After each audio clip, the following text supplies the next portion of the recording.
뭐 우리 렘넌트들이야 앞으로 살 날이 많지요. 그러나 오늘 이 사라의 이 죽음을 통해서 우리가 죽음의 의미를 좀 알아야 되겠습니다. 세월이 너무 빠르잖아요. 60대 초반까지 잘 몰랐는데 이제 시간이 갈수록 세월이 빠르구나 그런 생각이 들어요. 그래서 우리 렘넌트들도 죽음의 의미를 알아야 됩니다. 그래야 이 죽음의 의미를 알아야 여러분이 인생 성공할 수가 있어요. 성공된 인생을 살 수가 있는 겁니다.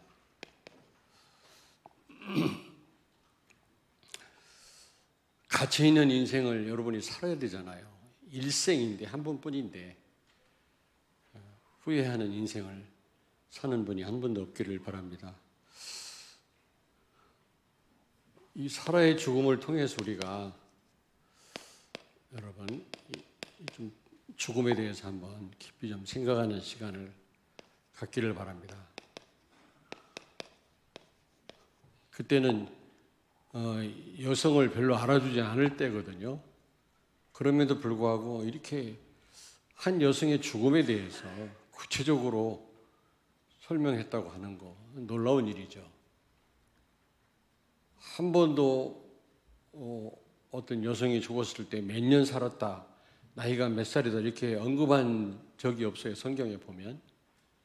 그런데 127세까지 살았다 그런 구체적인 내용도 나오고요. 그 다음에 그가 어디에 매장됐는지 구체적인 그런 얘기도 나옵니다. 막벨라 굴이다. 그리고 그 지역이 무슨 지역이죠? 그 지역이 헤브론 지역이다. 해족속들이 사는 지역이었는데 그렇게 구체적으로 나옵니다. 또 이 사라가 묻혔던 그 땅 소유주가 누군지까지 그 이름이 나와요. 그 말은 무슨 말입니까, 여러분? 그냥 사라의 죽음에 대한 말씀이기 때문에 그냥 넘어갈까라고 생각도 했었는데 23장을 근데 굉장한 의미가 있더라고요. 이게요. 지나칠 수 없는. 누구든지 한 번 죽을 거 아닙니까? 어렸을 때는 죽음하고 거리가 멀다고 생각을 했거든요. 그렇지 않더라고요. 내가 아는 많은 분들이 지금 안 보여요. 이미 돌아가셨더라고. 그걸 볼 때 누구나 앞으로 닥칠 일인데 좀 우리가 제대로 죽음에 대해서 이해를 해야 되지 않겠나. 굉장히 중요하다라고 생각을 합니다. 요한계시록 14장 13절을 찾습니다. 또 내가 들으니 하늘에서 음성이 나서 이르되 기록하라. 지금 이후로 주 안에서 죽는 자들은 복이 있도다 하시매 성령이 이르시되 그러하다. 그들이 수고를 그치고 쉬리니 이는 그들의 행한 일이 따름이라 하시더라. 아멘. 이 장례식 집례할 때 꼭 이 말씀을 내가 전합니다마는 우리 어머님이 양로원을 하셨잖아요. 그래서 난 죽음을 너무 많이 봤어요. 죽음이 다 똑같지 않더라고요. 그래서 사람이 잘 죽어야 되겠구나. 죽음 자체도 잘 죽어야 되지만 어떻게 살다 죽었냐가 굉장히 중요하더라고요. 이게 나는 너무 많이 봤거든요. 몇십 년 동안 그 양로원에 노인들이 들어오시면 좀 살다가 또 죽고 또 그 숫자가 메워져요. 항상 100여 명씩 또 죽고 6.25 직후에는 아주 엘리트 노인들이 많았어요. 내가 볼 때는. 그때 당시 일본 유학도 갔다 온 분들도 있고 문학에 대해서 능통한 노인도 있었고요. 어떤 분은 아주 기타를요 얼마나 잘 치는지 노인네인데 이빨 빠진 노인네인데요. 그래서 하여튼 학교만 갔다 오면 그 할아버지 방에 달려가서 기타 치면서 같이 노래도 하고 팝송도 부르고 막 그랬거든요. 그런 멋있는 노인들도 계셨고요. 스님이었다가 예수 믿고 양론에서 예배인도 하고 막 그러시다 돌아가신 분도 있고요.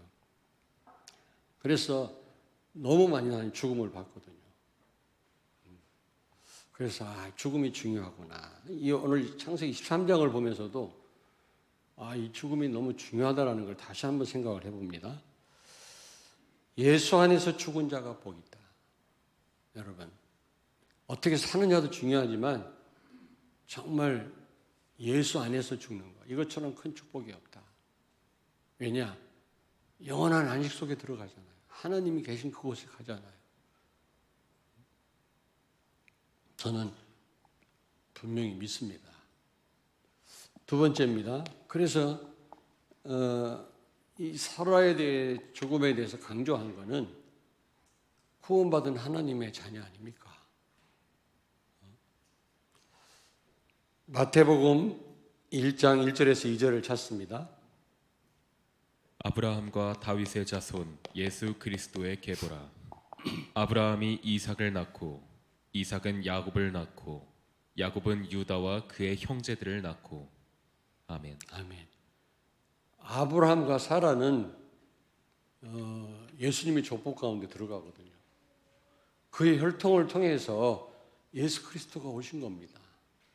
얼마나 큰 축복입니까? 오늘날로 바꿔 말하면 여러분을 통해서 그리스도가 증거되는 겁니다. 오고 오는 자들에게. 그런 사람이 죽음이에요. 얼마나 귀한 죽음입니까?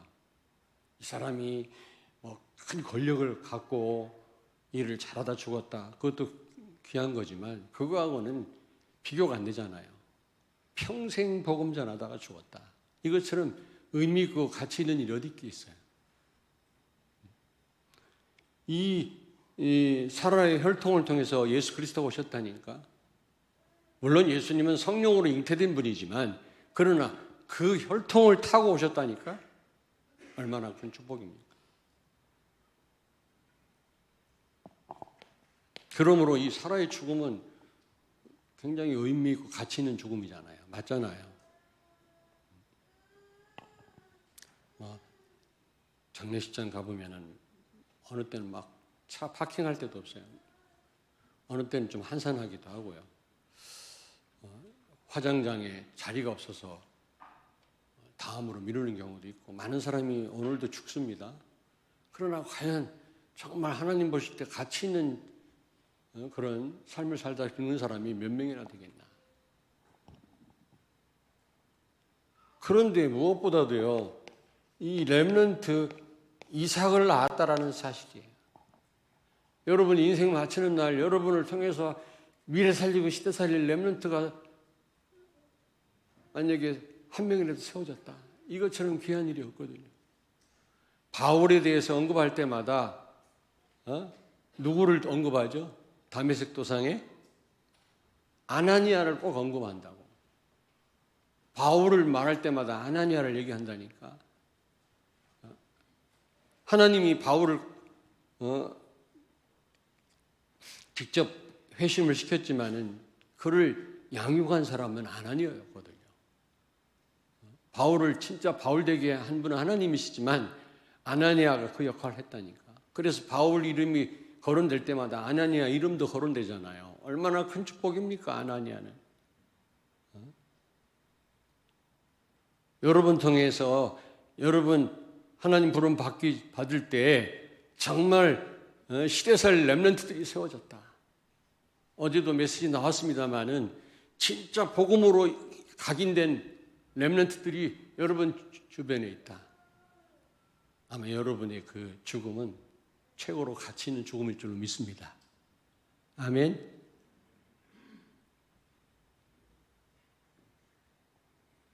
그래서 318명의 가병을 거느린 그 식구를 합치면요, 그 숫자가 얼마인지도 카운트하기가 어려울 정도로 부자인데요, 이 아브라함이요. 굉장한 부자입니다. 집에서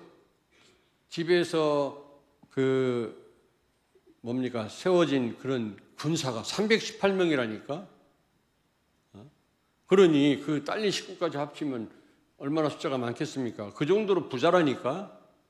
그럼에도 불구하고 그는요, 뭐라고 고백합니까? 여기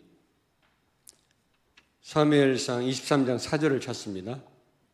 아니, 창세기 23장 4절을 찾습니다. 나는 당신들 중에 나그네요 거류하는 자이니 당신들 중에서 내게 매장할 소유지를 주어 내가 나의 죽은 자를 내 앞에서 내어다가 장사하게 하시오. 아멘. 지금 이 해쪽 속 사람들에게, 땅 소유주에게 자신을 소개하기를 나는 부자다 그렇게 얘기하지 않습니다. 그들은 지도자로 여겨요. 아브라함을 지도자로 또 받듭니다. 해쪽 속들이. 그러나 본인은 나는 뭐라고 그래요? 나그네요 거류민이다. 나그네 같은 인생을 사는 거예요. 우리는 지금 이 현실이 단 줄 알잖아요. 돈이 단 줄 알잖아요. 자리가 단 줄 알잖아요. 내가 가진 게 단 줄 알잖아요. 현실에 우리는 집착하지 않습니까? 굉장한 부자인데도 불구하고 현실에 집착하지 않았어요. 그들은 거류민이요, 나그네라고 하는 생각을 가지고 살았어요. 우리가 그래야 돼요. 지금 우리가 사는 이 세상은 잠깐 아닙니까? 여기는 타향이거든요. 본향이 아닌, 본향은 천국입니다, 여러분. 이 땅에서 아무것도 하지 말고 천국만 바라봐라. 그 말은 아닙니다. 이 땅에서 할 일이 많잖아요. 그래서 우리는 중요하게 생각해야 됩니다. 지금의 삶이. 그러나 우리의 진정한 시선은 저 천국에 있어야 된다 그 말이죠. 나그네 같이 살아라 그랬죠, 성경에도. 이런 삶을 사는 사람이 죽으면 얼마나 값집니까, 여러분? 안 그렇습니까? 아둥바둥 하루 더 살려고 그러고 영원한 줄 알고 지금 우리의 삶이 그렇지 않습니다. 언제 하나님 우리를 부를지 몰라요. 자, 그런데요, 이 사라가 묻힌 땅 있잖아요.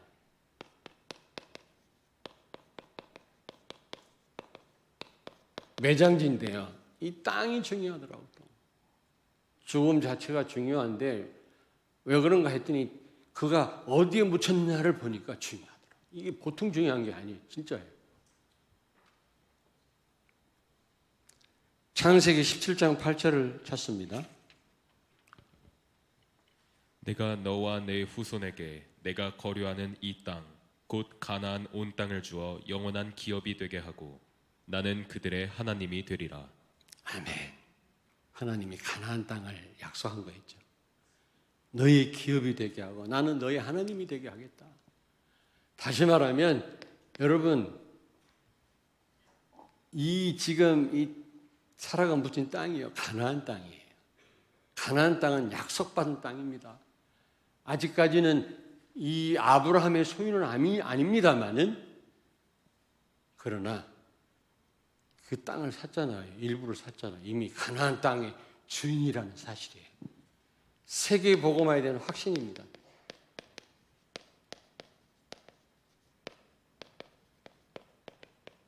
가나안 땅을 주신다고 약속했기 때문에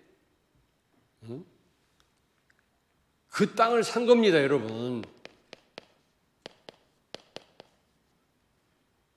왜 그럼 구태여? 아니 그냥 여기서 매장해라 그랬는데도 400세겔이라고 하는 엄청난 돈이에요. 오늘날로 계산해 보니까 1억이 1억. 318명의 가병을 거느렸으니까 그 정도 부자였구나 이런 생각이 드는데, 어쨌든 지금도 1억이라는 돈이 얼마나 큰 돈입니까? 그 돈을 주고 그냥 쓰라고 그랬거든요. 그냥 매장해라. 그럼에도 불구하고 그 땅을 기피고 삽니다. 왜냐? 자기 땅으로 도장을 찍은 겁니다. 사야만 완전 자기 소유가 되잖아요. 이게 보통 일이 아니에요, 이거는요. 여러분, 세계복음화 진짜 여러분이 누릴 축복이요, 사명인 줄 믿습니까? 많이 안 그렇더라고. 그냥 막연해요, 다. 세계복음화 하면서도요, 말로만 하지요, 막연하더라고. 나는 많이 확인해 봤어요, 진짜요. 지금 그런 분들이 여기 계실지 몰라요. 교회가 세계복음화라니까 하는가 보다.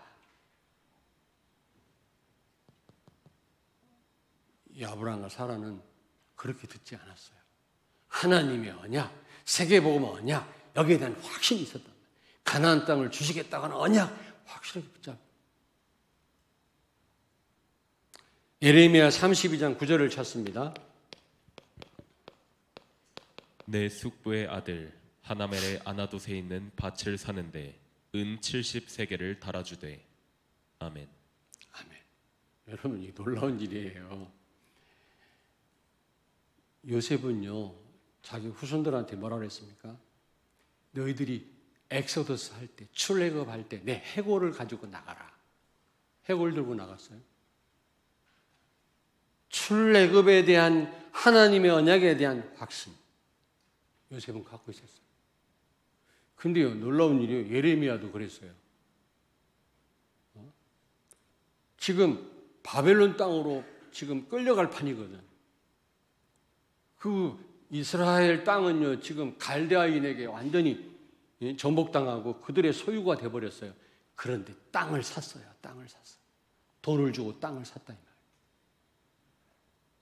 갈대아 사람 땅이 될 그 땅을 돈 주고 산 다음에 아주 증명서까지 받아가지고 영수증까지 받아가지고 포로로 붙잡혀간 거예요. 왜냐? 다시 돌아온다고 했으니까. 하나님이 약속했으니까. 70년 만에 돌아올 것이다.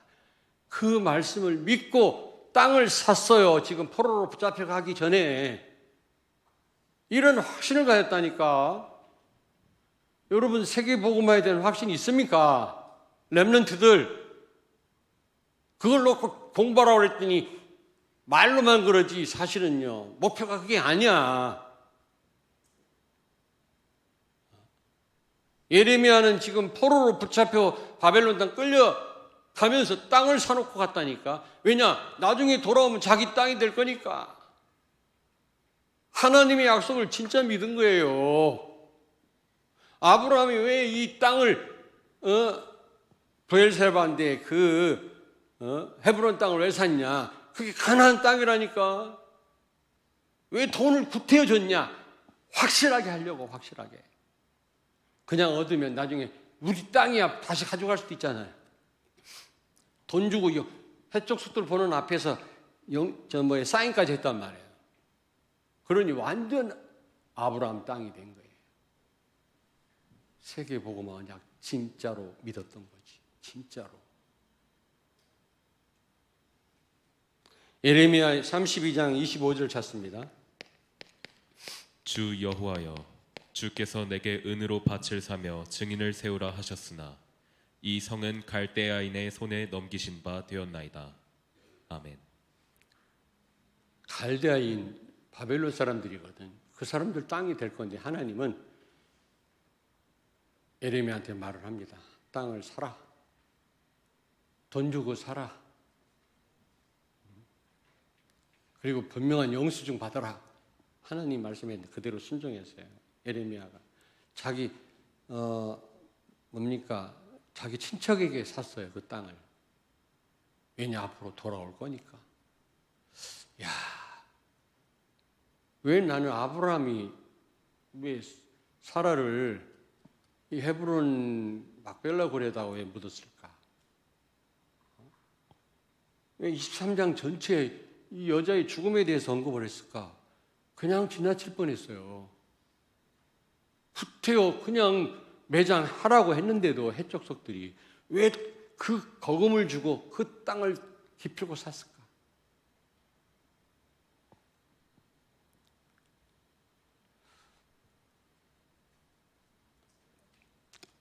자, 근데 그가 그 땅을 돈 주고 샀잖아요. 이거는 뭡니까? 하나님의 언약의 성취죠.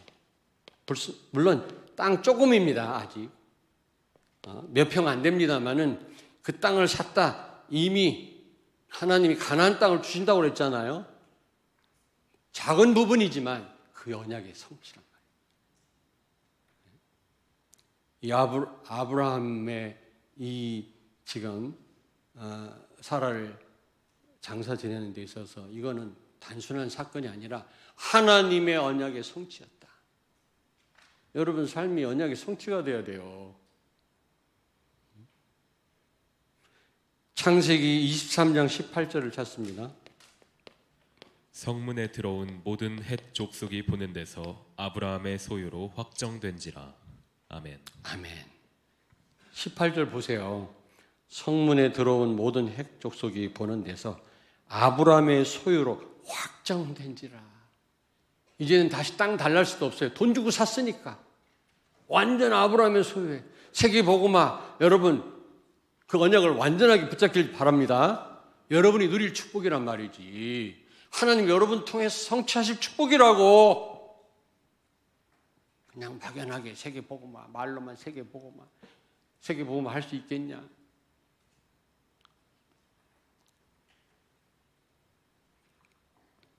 근데 여기 보니까 400세겔이라 했어요. 400세겔 주고 샀다고 그랬어요. 이게 1억에 1억 오늘날로 정확하게는 모른다 하더라고. 이게 무슨 말입니까? 세계복음화 하는 일에 적극적으로 전적으로 헌신했단 말이에요. 여러분 세계복음화에 직접 이렇게 도전합니까? 직접 헌신합니까? 렘넌트들 진짜 세계복음화를 놓고 가슴 아프게 생각하면서 공부합니까? 안 하잖아요. 그냥 공부하잖아요. 어떻게든 잘 살아보려고요. 우리 산업인들 진짜 세계복음화 때문에 산업하십니까? 우리 성도들 우리 인생 세계복음화를 놓고 살고 계십니까? 400세겔 주고 그 땅이 좋아서가 아니에요. 막벨라 굴이 가나안 땅이니까. 하나님이 주신다고 한 땅이니까. 그 일에 도전한 거예요. 세계복음화에 도전하셔야 돼요. 말로만 아니고 전적으로. 1억이 작은 돈이 아니잖아요. 400세겔. 아, 우리는 너무 말로만 하는구나. 헌신 안 하는구나. 시간도 안 들이는구나. 나 누군가 하겠지. 될라나? 세계복음화 맞아? 너무 그 언약과 거리가 멀어. 우리 삶이. 근데 여기가요. 이 부엘세바 지역이에요. 헤브론 땅 부엘세바 지역이거든. 여기는 뭐 하는 곳입니까? 예배 드렸던 곳이에요. 제단 쌓던 곳이에요. 제단.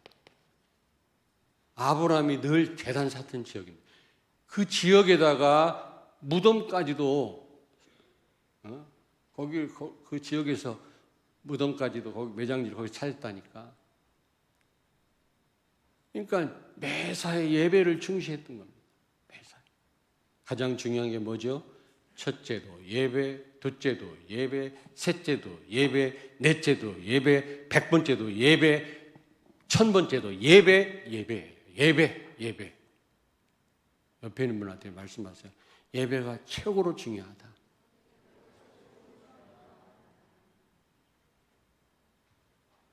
정말입니다. 아니 묘지까지도 예배 드리는 곳에 가나안 땅이 많이 있을 거 아닙니까? 거기에 매장지를 삼지 않고 예배 쳐서요. 예배 회복하셔야 돼요, 여러분. 최고 중요해요. 좀 죄송합니다만 나중에 후회하지 마시고 진짜 예배 소홀한 사람 다 탈락됐어요. 다. 실제 자녀들 죄송합니다만 다 어렵습니다. 진짜입니다. 많이 가졌든 적게 가졌든 다 어려워.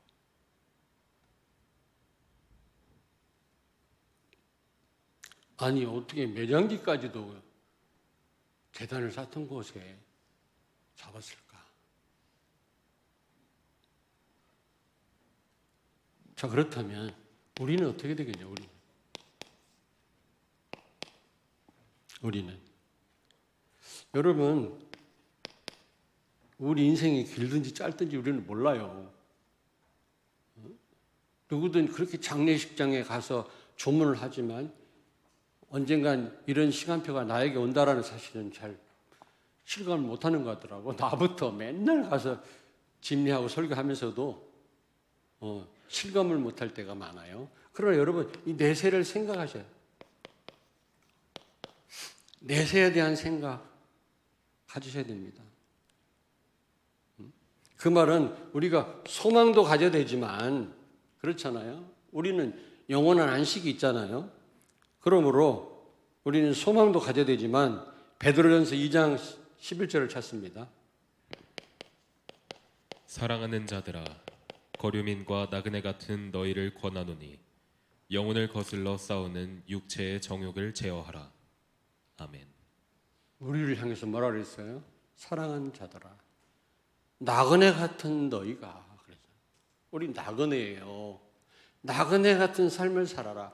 우리가 하늘의 소망을 가지고 살아야 되지만 한편으로는 나그네 같은 삶을 살아야 돼요.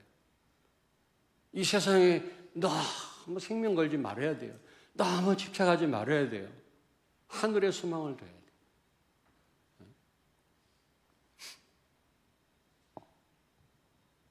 왜냐? 이 아브라함과 사라도 그랬잖아요.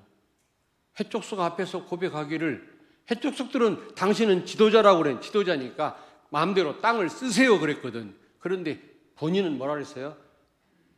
거류민이여 나그네 같은 내가 말합니다. 저 땅을 좀 나에게 파십시오. 그냥 가지라니까 아니에요. 돈 주고 사겠습니다.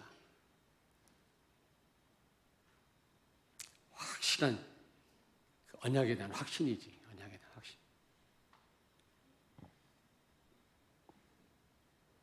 여러분 그렇다면 내세에 대한 생각을 한다면 여러분 나그네처럼도 살아야 되지만 여러분 생명 걸고 렘넌트 세워야 돼요. 얼마나 살지 모르잖아요 우리가.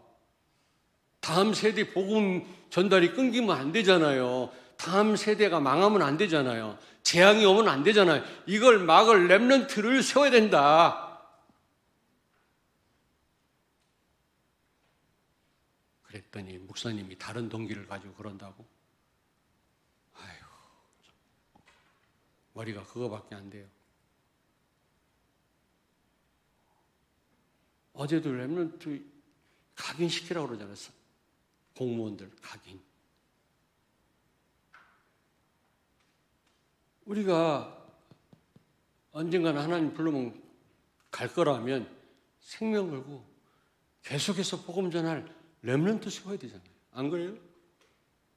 이삭과 같은 렘넌트 세워놓고 가야 되잖아요. 저는 그렇게 생각합니다.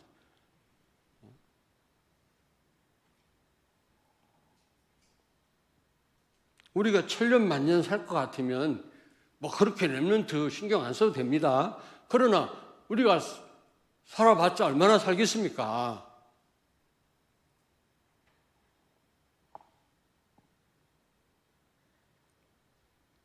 무엇보다도 여러분요, 다시 말씀드립니다.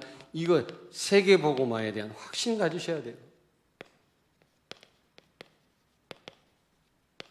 237 나라와 5천 종족 살리는 거 하나님의 소원이고 우리가 받은 사명이요. 우리를 통해서 하나님 이루실 줄로 믿습니다. 여기에 대한 확신을 가지셔야 된다니까. 확신을. 다 듣고 끝나요. 다 듣고 끝나요. 내가 왜 이렇게 소리를 지르냐? 거의 그렇거든. 거의 그래. 여러분 얼굴 표정, 위장 포장합니다만 거의 그렇거든. 안타깝게 아브라함과 사라 같지가 않아요. 아브라함 같지가 않다니까.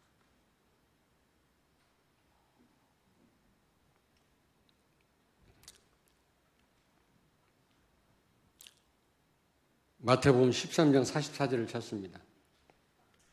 천국은 마치 밭의 감주인 보아와 같으니 사람이 이를 발견한 후 숨겨두고 기뻐하며 돌아가서 자기의 소유를 다 팔아 그 밭을 사느니라. 아멘. 여러분 천국 비유인데요. 농사를 짓다 보니까 그 밭 땅 속에서 보물함이 나온 거야. 근데 그 땅이 자기 땅이 아니거든요. 자기 거로 하려면 그 땅을 사야 되거든. 필요 없는 땅을 사야 돼요. 그 보물 때문에. 우리가 세계복음화 이 보물을 우리가 발견했잖아요. 이거를 진짜 내 것으로 누리려면요, 싫은 것도 받아 수용해야 되고, 하고 싶지 않은 것도 해야 되고, 싫은 인간도 수용해야 되고, 하기 싫은 일도 해야 되고, 어느 때는 손해도 볼 수 있는 겁니다. 왜냐? 세계복음화 때문에. 제가 그랬어요. 30년 동안 이 사역하면서요, 하고 싶지 않다 이런 마음 가진 적이 있었어요. 좀 이런저런 어려운 일이 있었거든요. 무시를 당하기도 하고요. 그러나 나는 조금도 흔들리지 않았어요. 왜냐? 세계복음화, 복음. 무슨 얘기인지 알겠습니까? 근데 여기 보니까 기뻐하면서 이 보물을 발견한 그 사람이 자기 재산 다를 팔았다 그래서 땅을 살려고. 여러분 무슨 말인지 압니까? 올인해라, 올인. 여기 아브라함이 400세겔을 드렸던 것처럼. 땅을 준다고 할 때 그래 고맙습니다 하고 거기다가 매장을 할 수도 있는데 구태여 돈 주고 샀어요. 완전 자기 거를 만들기 위해서. 세계복음화 여러분의 것으로 완전 누리시길 바랍니다. 저 사람이 하겠지, 누가 하겠지, 세계복음화 진짜 될라나? 이러고 있다니까. 교회가 알아서 하겠지, 말로만 그렇겠지.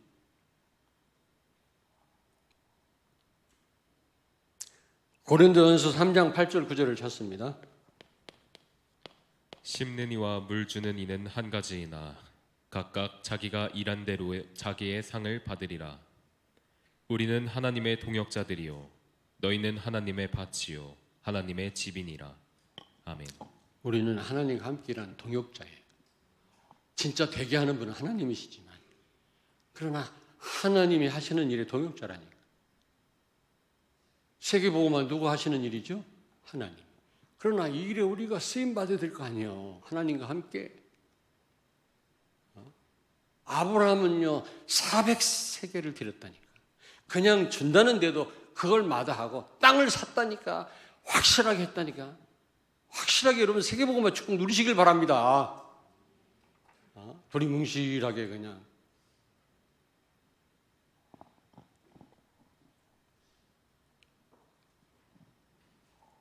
결론입니다. 웃지 마세요. 왜 그러냐? 나이값 하지 마세요. 나이값. 나이값의 반대말이 어른이더라고. 어른. 어른처럼 우리가 살아야 됩니다. 나이값. 나이만 자랑하는 거였지. 내가 몇 살이야.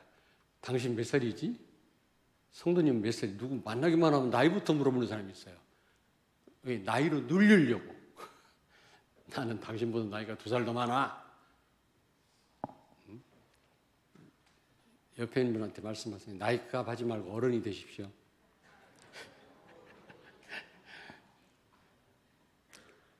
나이만 먹는다고 다가 아닙니다. 물론 연세가 있는 어른들 존경받아야 돼요. 우리 렘넌트들이. 함부로 하나님이 세운 권위에 도전하면 안 돼요. 선생님한테 학생 인권 조례라 해가지고 선생님 무시하고 막 그러면 안 돼요. 스승은 존경받아야 돼요. 권위를 부여하신 거 하나님께, 모든 권위는 하나님께로부터 왔다고 그랬어요. 목사의 권위 존중돼야 돼요. 어떤 목사님이 잘못했다고 그래갖고 목사들이 그러면 안 돼요. 그 목사님이 잘못한 거지. 모든 목사들을 몰아서 그러면 안 돼요. 함부로 말을 하지 마십시오, 여러분. 부모님에 대해서 대항하지 마십시오. 그러나 부모님 잘하셔야 돼요. 왜 권위를 주셨냐? 권선징악. 선을 권장하고 악을 징벌하라고 공권력을 허락하신 거예요. 권위를 주신 거예요. 권위주의는 우리가 배격해야 되지만 권위는 존중돼야 돼요. 권위가 다 무너졌죠. 아버지의 권위, 엄마의 권위, 스승의 권위 다 무너졌잖아요. 교회 장로님들의 권위 이게 다 무너졌다니까.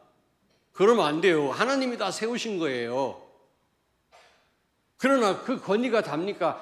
권위에 맞는 일을 감당 못하면 그거는 권위는요 필요 없는 거예요. 그거는 부모가 자녀를 잘못되게 하고 말이지, 나쁜 일 시키고 말이지, 못된 일 하는데도 잘한다 잘한다, 그거는 부모 자격이 없는 거예요. 그러나 부모의 도리를 다하는 그런 부모에게 대항한다? 하나님께 대항하는 거예요. 그건. 로마 13장에 모든 권위는 하나님께로부터 왔다고 그랬잖아요. 사단은 권위를 무너뜨리는 거 있죠. 학생 인권 조례 이런 거로 권위를 다 무너뜨려요. 결국 뭘 목표로 하고 있어요? 하나님의 권위까지도 무시하도록 지금 그렇게 몰아가고 있는 거 있죠. 우리 후대들에게. 하여튼 사단 참 동성애를 가지고 교회에 하나님 말씀을 무너뜨리는 작업을 하고 있고요. 이미 저 유럽과 미국은 지금 완전 넘어갔어요. 참 우리가 회복해야 되는데 나이만 먹었다고 다는 아닌데 그렇다고 어른들을 무시하란 말이 아니에요.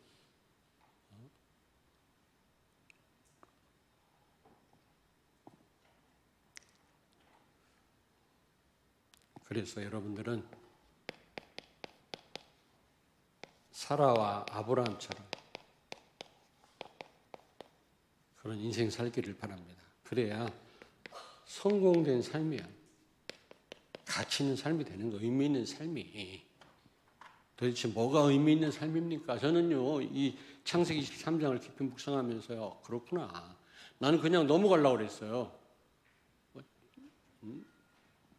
땅에다가 사라를 묻는 내용만 나오길래 막벨라 굴 그냥 넘어가려고 하다가 여기 이런 의미가 있더라고요. 기도하겠습니다. 살아계신 하나님, 아브라함과 사라처럼 한 번뿐인 우리 인생 살게 해 주옵소서. 예수님 거룩하신 이름으로 기도하옵나이다. 아멘.